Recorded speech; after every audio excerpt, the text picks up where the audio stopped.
Mongol tak pernah kalah sampai muncul seorang lelaki bernama Baibars. Berpuluh tahun, Empayar Mongol sapu bersih semua negara. Bandar hilang, tentera lenyap, kerajaan besar pun angkat tangan sebelum lawan. Tapi tahun 1260, mereka buat silap besar.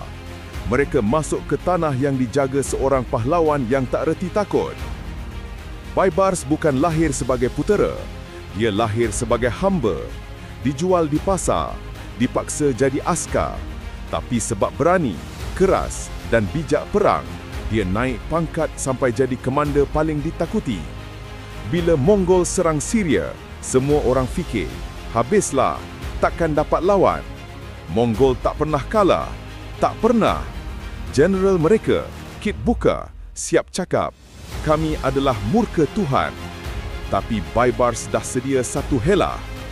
Dia study habis-habis taktik Mongol dan pakai balik lawan mereka sendiri. Pura-pura lari, serangan kilat, perang gerila, jebak dari jauh.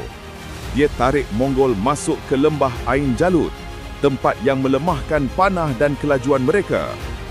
3 September 1260, sejarah berubah. Mongol charge, Baibars lari, memang sengaja. Mongol kejar, tepat masuk perangkap. Tentera Mamluk keluar dari tempat sembunyi. Mongol dikepung dari semua arah. Dan, buat pertama kali dalam sejarah, mesin perang Mongol pecah.